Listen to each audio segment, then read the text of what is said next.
Sol, ele pega fogo?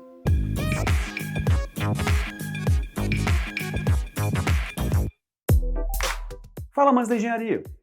Recentemente eu estava assistindo um vídeo no YouTube onde uma pessoa mencionava que o Sol era uma grande bola de fogo.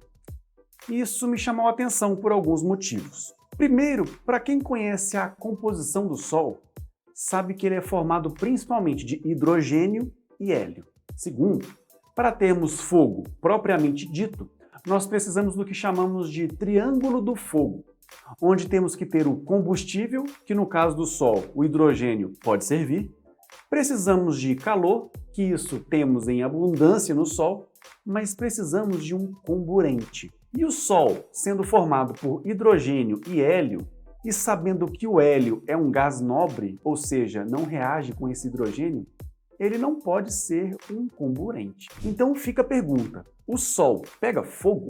A ideia do Sol pegar fogo é uma maneira simplificada de descrever o processo de fusão nuclear que ocorre em seu núcleo. Mas vamos entender melhor isso. No núcleo do Sol, onde as temperaturas e pressões são extremamente altas, ocorre um processo chamado de fusão nuclear. Isso envolve a combinação de núcleos atômicos leves para formar núcleos mais pesados e, no caso do Sol, o processo principal é a fusão do hidrogênio formando o hélio. Lá no núcleo do Sol, a temperatura é de aproximadamente 15 milhões de graus Celsius. E a pressão é incrivelmente alta devido à enorme massa do Sol. Essas condições extremas são necessárias para superar a repulsão elétrica entre os núcleos atômicos carregados positivamente e permitir que ocorra a fusão nuclear. Uma vez feita essa fusão, ela libera uma quantidade enorme de energia, que é liberada na forma de radiação e calor. É essa energia liberada que faz com que o Sol brilhe e nos forneça luz e calor. Mas se o Sol não pega fogo, como que ele aquece a Terra? O Sol aquece a Terra principalmente através da radiação solar. Mas vamos entrar no detalhe. O Sol emite uma enorme quantidade de radiação eletromagnética em todas as direções. Essa radiação viaja pelo espaço e atinge a atmosfera da Terra. Parte dessa radiação é absorvida pela atmosfera terrestre.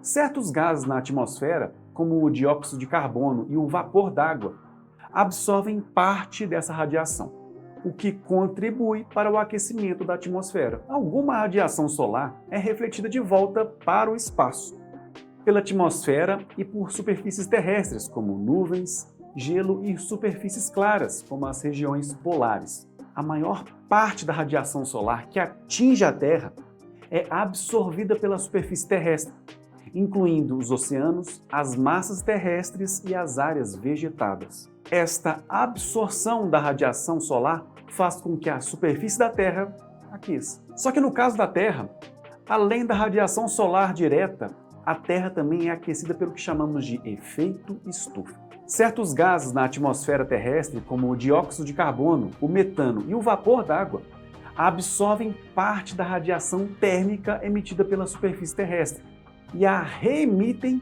de volta para a superfície. Isso ajuda a manter as temperaturas mais altas do que seriam de outra forma. E digo mais, se o Sol realmente pegasse fogo e fosse uma enorme fogueira gigante no espaço, não sentiríamos quase nenhum calor aqui na Terra. O calor que sentimos de uma fogueira pegando fogo é transmitido principalmente por convecção e condução, com uma contribuição menor de radiação térmica. Por outro lado, no vácuo do espaço entre o Sol e a Terra, a principal forma de transferência de calor seria a radiação térmica, devido à ausência de um meio material para transmitir calor por convecção ou condução. No entanto, mesmo sem a presença de um meio material, como o ar, para transportar o calor, a radiação térmica emitida pelo Sol seria mais do que suficiente para aquecer a Terra. Essa radiação solar é composta por uma ampla gama de comprimentos de onda, incluindo aqueles na faixa do infravermelho, que são capazes de aquecer a superfície da Terra diretamente. Portanto, mesmo que o Sol pegasse fogo e emitisse calor de forma semelhante a uma fogueira, o vácuo do espaço não impediria que esse calor fosse sentido aqui na Terra. porque a radiação térmica seria eficaz o suficiente para transmitir o calor através do espaço até nós. No entanto, se o Sol pegasse fogo de forma análoga a uma fogueira, a quantidade de radiação térmica emitida seria consideravelmente menor do que a quantidade de energia liberada pelo processo de fusão nuclear que realmente acontece no núcleo do Sol. No processo de fusão nuclear, que ocorre lá no núcleo do Sol, enormes quantidades de energia são liberadas devido à conversão de massa em energia, de acordo com a famosa equação de Einstein, E é igual a mc². Esta é considerada uma das formas mais potentes de geração de energia que conhecemos.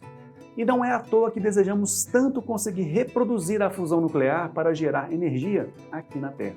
Então, não, o Sol não pega fogo. E mais do que isso, temos sempre a ideia de que o Sol é amarelo ou laranja, e aprendemos isso desde criança. Isso porque, do ponto de vista daqui da Terra, ele aparenta ter essas cores. Só que como ele produz sua própria luz através da fusão nuclear, essa reação acaba gerando todos os comprimentos de onda do espectro eletromagnético. Consequentemente, isso passa por todos os comprimentos de onda da luz visível, desde o violeta ao vermelho. E por isso, acredite se quiser, o Sol, na verdade, é branco. Mas por que vemos o Sol em tons amarelos, laranjas e até vermelhos, dependendo da hora do dia?